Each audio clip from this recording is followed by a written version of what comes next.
بسم الله الرحمن الرحيم. الحمد لله والصلاة والسلام على رسول الله وعلى آله وصحبه ومن والاه.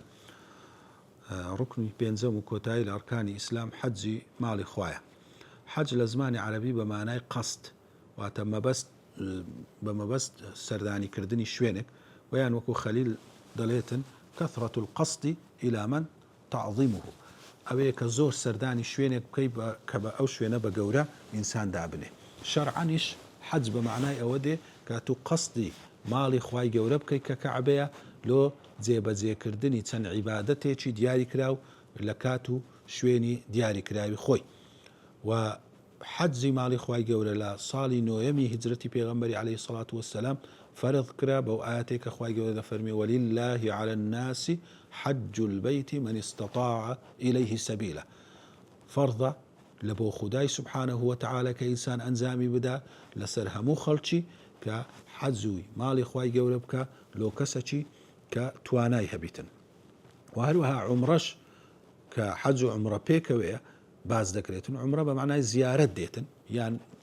سەردانیکردنی شوێنێکی عامیر یعنی ئاوەدانی کە ئەویش ئەنجامدانی چەند عیبادەتێکی دیاریکراوە لە شوێنی دیاریکراوی خۆی کە خوای گەورە سبحانه وتعالى دەفەرمێ وأتموا الحج والعمرة لله. حج و عمرە لە پێناوی خوای گەورە ئەنجام بدەن. دیارە حج و عمرە لە ئیسلام مەکانەتێکی گەورەیان هەیە. ڕوکنی پێنجەمە خوای گەورە لە تەمەەن جارێک لەسەر هەر موسڵمانێکی ژن و پیاو واجب کردیە. لە مەذهبی ئیمامی شافعی و لە مەذهبی حەنبەلی عومرە هەر وەکو حەجی ئەویش واجبە ئەنجام بدرێتن ئەگەر بەتەنێژ بێ. بەڵام لە مەذهبی مالیکی و حەنەفیەکان عومرە بەتەنێ سنەتە نەک واجب بی. و پێغەمبەر عەلەیهی سەڵات وەسەلام پرسیاری لێکرا ئەی الأعمال ئەفضل، چ کار و کردەوەیەک زۆر گەورەیە؟ فەرمووی ئیمان بالله وبرسوله. قيل ثم ماذا؟ قال الجهاد في سبيل الله. قيل ثم ماذا؟ قال حج مبرور. فەرمووی گەورەترین کار و کردەوە ئیمان بەخوا و پێغەمبەرەکەی، پاشان جیهاد لە پێناوی خوای گەورە، پاشان حەجێکی چاک حەجێکی مەبرور کە دەفەرمون حەجی مەبرور ئەوەیە کە پێغەمبەر عەلەیهی سەڵات وەسەلام فەرموویتی حەجی مەبرور لەیسە لەهو جەزاء إلا الجنة، هیچ پاداشتێکی نییە ئیلا بەهەشت نەبێ. یان فەرموویتی حەجی مەبرور ئەو کەسەیە کە لەو حەجەی دێتەوە وەکو ئەوەی تازە لەدایک بووبی. عولەما دەفەرمون حەجی مەبرور حەجەکە کە بە تەواوی شروط و ئەرکان ئەنجام بدرێ، لە پێناوی خوای گەورە بە ئیخلاص ئەنجام بدرێ و هیچ لەو خراپە و کاری و گوناح و تاوانانەش ئەنجام نەدرێ کە حەجەکەی هەڵوەشێننەوە یان ببیتە هۆی ئەوەی ئەجر و پاداشتی حەجەکەی لێ کەم ببیتەوە. ئایا حەج فەوریە یعنی ئینسان توانای هەبوو یەکسەر دەبی حەجەکەی بکە یان دەتوانی ئەو ساڵ نەکا ساڵەشی دیکە بکە؟ مەذهبی ئیمام ئەبوو حەنیفە و لای مالیکیەکان لە قەولی ڕاجح لە لایوان هەر کەسێک توانای ئەنجامدانی حەجی هەبوو پێی کرا یەکسەر ئەو ساڵی لەسەری واجب دەبی، لۆ ساڵی پاشی تەئخیری بکاتن پێ فاسق دەبی و گوناحبار دەبیتن ئەگەرچی گوناحەکی گەورەش نەبی لە لایوان، بەڵام دەگاتە ئەو دەرەجەی کە ئەو کەسە پێ فاسق بی و شایەدی لێ وەرنەگیرێتن. بەڵام لە مەذهبی ئیمامی شافعی و مەذهبی ئیمام ئەحمەد نەخێر دەتوانیتن، ڕاستە هاندرایە زۆر باشترە کە فەستەبیقوا الخەیرات کە توانای یەکسەر ئەو ساڵی حەجەکەی بکە، بەڵام دەڵێن ئەو مەجالەشی درایەتی برەوە لە ئەو ساڵ ناچم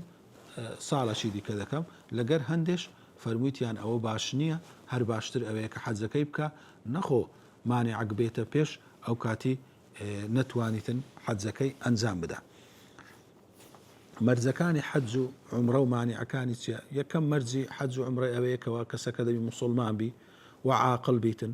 و هەروەها بلوغی بوو بی و هەروەها ئازاد بی، عەبد لەسەری نییە، و هەروەها توانای هەبیتن. توانایەکەش سێ جۆرە توانایە. توانایەکی بەدەنی هەبی، کەسەکە زۆر نەخۆش بیتن، نەخۆشیەکەی بەو حەدەی بی کە نەتوانێ حەج بکە لەسەری نابیتن. توانای ماڵی هەبیتن چونکە حەج سەفەرە و پێویستی بە سەروەت و سامانێک هەیە، و توانای ئەمنیش هەبی، ڕێگری نەبیتن، ترس نەبی لە ڕێیەکە ترسەکی وا ئەو کەسەیە بزانی کە دەگیرێ یان دەکوژرێتن لە ڕێ. ئەو سێ جۆرە توانایی هەبیتن لەسەری واجب دەبیتن. و هەر کاتەچی ئەو توانایانە نەبوون ڕێگرێک هەبوو یان ماڵ نەبوو یان لە ڕووی جستەیەوە نەخۆش بوو ئەو کەسەیە ئەوە دەبیتە مانع دەتوانی حەجەکەی نەکاتن نەخۆشەکە مزمین بی نەخۆشیەکەی و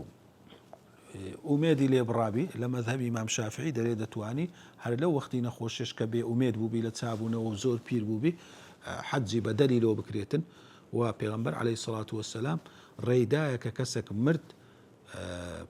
میراتی خۆی بەجێمە لەسەری واجب دەبی نەک هەر ڕێیدایە بەڵکو لەسەری واجب دەبی ئەو وەرەثانە لەو پارەی خۆیان کە لێی بەجێمایە حەجی ماڵی خوای لە بۆ بکەن و یان کەسەکی دیکە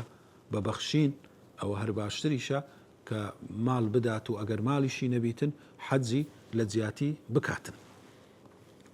ئەرکانەکانی حەج پێنجن یەکەمیان ئیحرام بەستن کە دوو پارچە قوماشی دیاری کراوە و لە شوێنی دیاری کراوی خۆی دەبی ئیحرامی ببەستی و ڕاوەستان لە عەرەفەی کە لە پاش لە بانجی نیوەڕانی ڕۆژی عەرەفە هەتا بانجی سبەینەی شەوی جێژنە دەبی لە مدەتی لە چێوی عەرەفە ڕابوەستیتن و هەروەها تەواف کە تەوافی ئیفاضەیە ڕۆژی جێژنە و سەعی بەینی سەفا و مەڕوە و پێنجەمیش حەلق یعنی سەرتاشین یان کورتکردنەوەی ئەو پێنج ڕوکنانە هەر یەک لەوانە دەبی ئەنجامی بداتن ئەگەر یەکرە و ڕوکنانە نەکات دەبی دوایێ هەر ئەو ڕوکنەی ئەنجام بداتن بەبێ یەک لەو ڕوکنانە حەج تەواو نابیتن و بە حیوان سەربڕین و فیدیەدانیش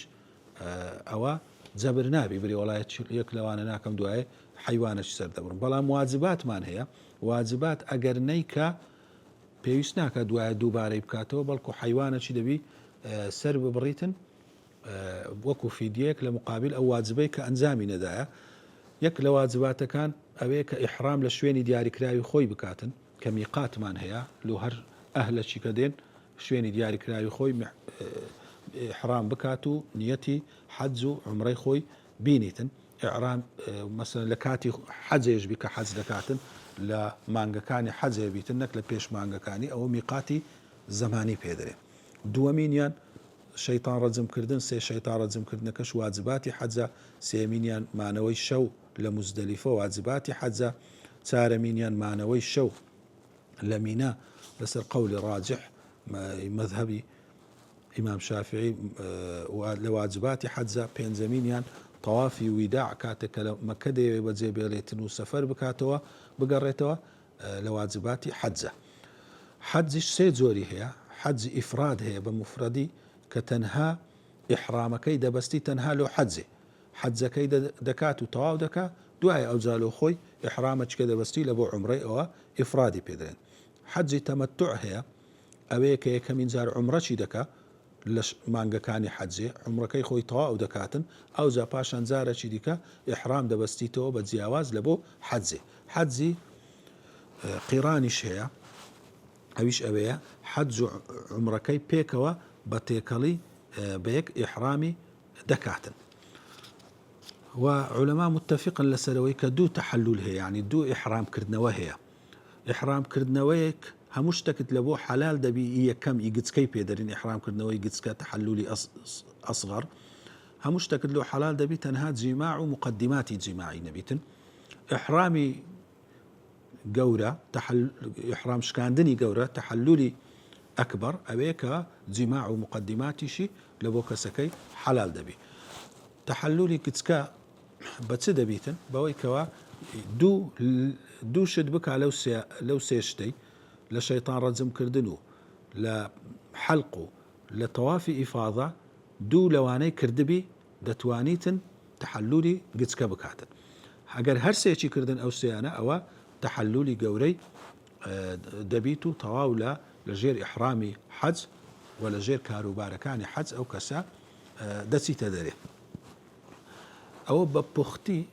یعنی هەندێک لە وەکو برێ ئەرکان و واجباتەکانی حەج و شێوازەکانی ئەوەی گرنگە وەکو باسمان کرد لەو ڕوکنانە ئەوەیە کە ئینسان دەرس و پەندەکانی یان ڕوحی ئەو عیبادەتەی تێبگا و سوودی لێ ببینی بەڕاستی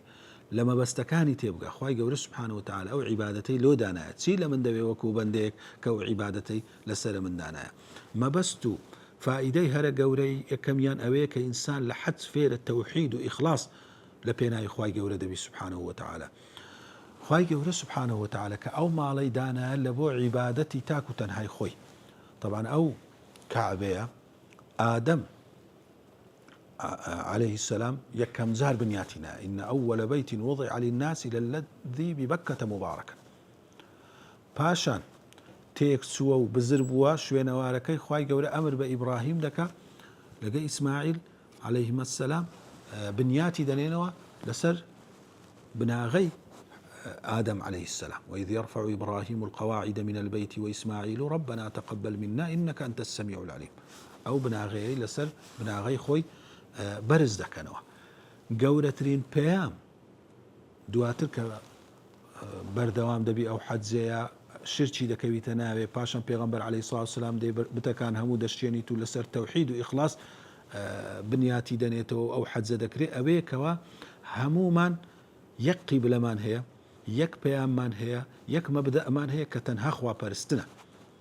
لۆیە گەورەترین شعاریش کە سنەتە زۆر دووبارە بکرێتەوە لەبەیک اللهم لەبەیک لەبەیک لا شەریکە لەکە لەبەیک کەواتە ئیعلان بانگەشا دەنگ بەرز دەکەوە بە هەموو خەڵکی ڕادەگەیەنی ئەمن کەسەکەم لەسەر تەوحیدم لەسەر ئەو ڕێیەی مەکەوە پێغەمبەران عەلەیهیمو سەڵات وەسەلام لە ئادەمەوە هەتا خاتەم هەمووی لەسەری بووینە کە تەنها خواپەرستنە و هیچ شەریک و هاوبەشەکیش لۆی بڕیار نادەم لۆی لە زۆربەی ئەعمالەکانی حەج ئەو حەقیقەتە زۆر دووبارە دەبیتەوە کە ئینسان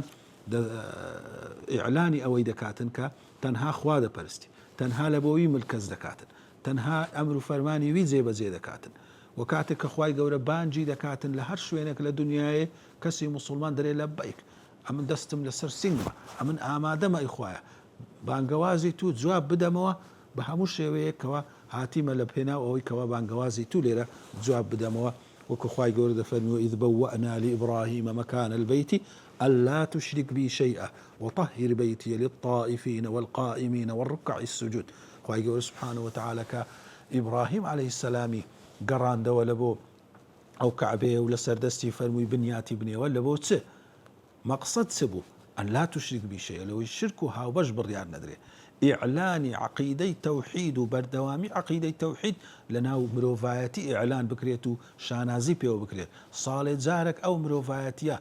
بهزاران وبمليونان كسكوب بنو لها شويني جیاواز إعلاني أو راي توحيد وتنها خوا برستي بكن وخويان بري بكن لهر شتێک کەوا دەپەرسترێ بێجگە لە خوای گەورە و معنای چی دیکە لە معنای و مەبەستەکانی دیکەی حەج ئەوەیە کە ئینسانی پاک بکاتەوە لە هەر ئەخلاقەچیکەوە خراپە ئەو خەڵکە زۆرە لەگەڵ یەکدی تێکەر دەبن تێکەڵبوونی ئینسانی جیاواز تەبیعات جیاواز زمان جیاواز ڕەنگ جیاواز دەبیتە هۆی ئەوەی ئینسان وەکو برێ فێرە ئەوە بیتن کە کو تەعامل لەگەر بەرامبەری بکاتن هەم لە خەڵکی فێر بیتن ئەخلاق و خوڕە و شتێکی جوان لەو خەڵکەی دەبینیتن دەبینی هەر میلەتێک هەندێک صفاتی جوانی هەیە هەندێک صفاتی ناشرینیشی هەیە ئەو صفاتە جوانانە لە یەکتری وەربگرن ئەو میلەتانە و ئەو صفاتە نیشان ناشیرنانش ببیتە هۆی ئەوەی ئەو ئینسانانە بەخۆ دابستنەوە بەڕاستی ئەو صفاتە ناشیرنە ناڕێکە یعنی مەسەلا لۆ نمونە میلەت هەیە زۆر ئەو کەسانی دەستنە حەج و عومرەی هەست پێ دەکەن زۆر ڕێک و پێکن زۆر سەلامەتن خەڵکی ئەزیەت نادەن لە ڕووی پاک و خاوێنیەوە پاک و خاوێنن بەزمچین هەندە صیفەتی دیکەیان هەیە میلەتەکی دیکە باشترە زۆر یارمەتی خەڵکی نادەن میلەتی دیکە هەیە پیرەکی ببینن پەککەوتەکی ببینن خاوەن پێداویستێکی ببینن بەهانای وەدەچن زۆر باشتر ئەو نەوع صیفەتانە لە ئیجابی لە یەکدی وەربگرن لە سەلبیەکان فێر بن لە یەکدیکەوە تەرچی بکەن خوای گەورە پێغەمبەر عەلەیهی سڵات وەسەلام فەرموویەتی کە ئەو حەجی مەبڕوور پاداش دەکەی تەنها باشتە ئەو حەجەیە کە ئینسان فێر بیتن خراپەی لۆ بەرامبەری نەبی لەگەر ئەو تێکەڵاوی و لەگەر ئەو هەموو خەڵکەی هەستان و دانیشتن و ماندووبوونەی خۆی بپارێزیتن لەوەی زەڕی غەیری خۆی نەداتن كوكو خواي قورد فرمي فمن فرض فيهن الحج فلا رفث ولا فسوق ولا جدال في الحج فرمي كاتك إنسان حج دكاتن نابي هيت كلمة جي ناشيرن ناريك رفث وكلمانيك وفاحشة وخرابي تيدا بكار بيني يان جويني بدات برامبري يان مجادلة ودنگ برز كردنەوەی بکاتن لە حەج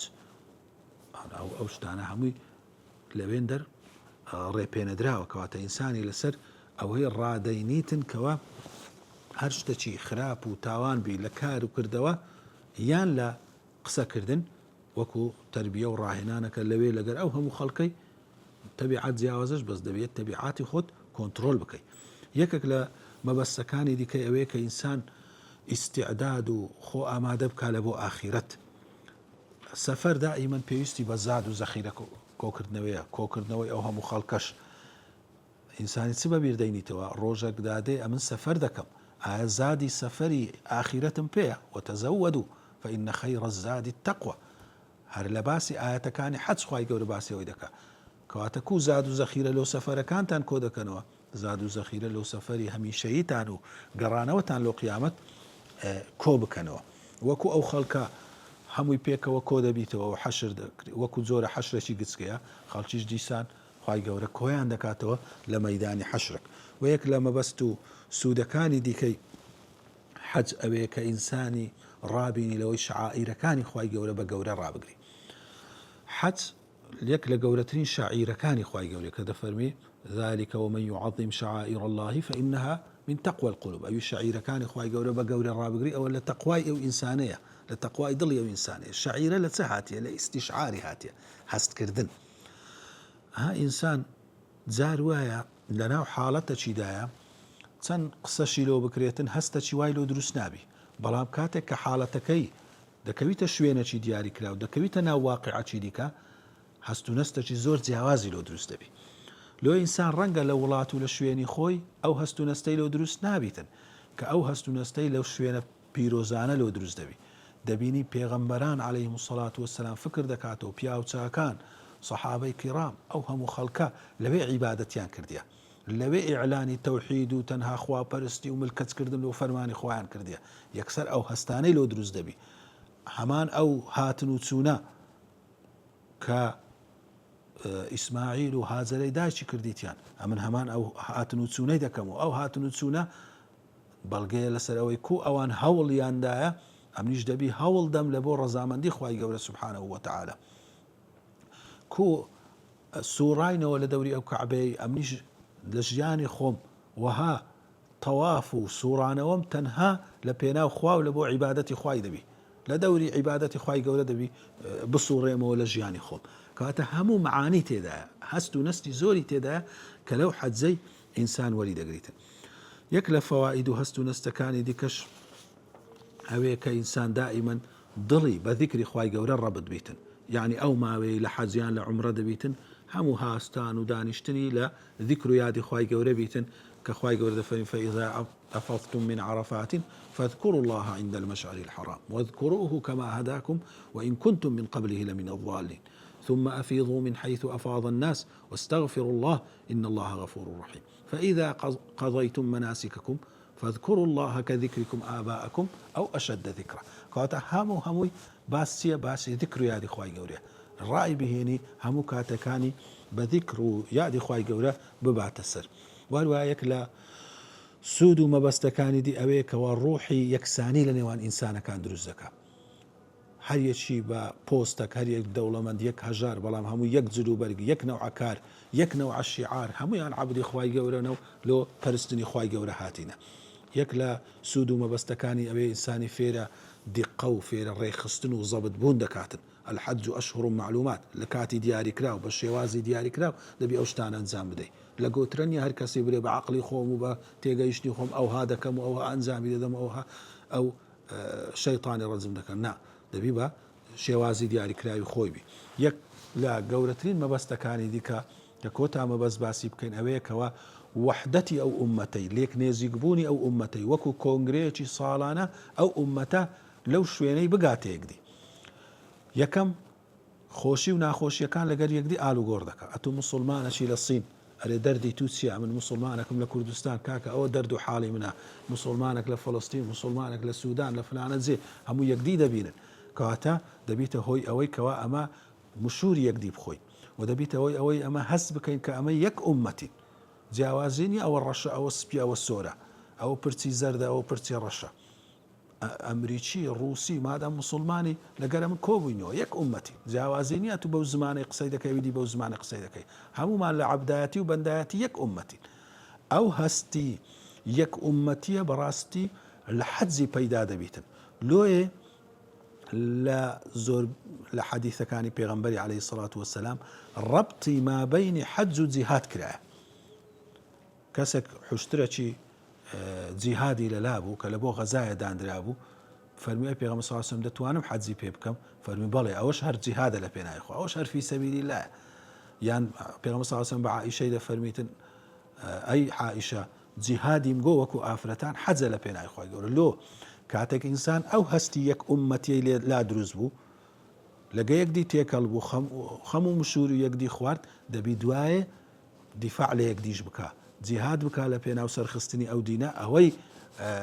لێ ئیستیفادە دەکرێتن لە حەجکردن لە پێناوی خوای گەورە صلى الله على نبينا محمد وعلى آله وصحبه وسلم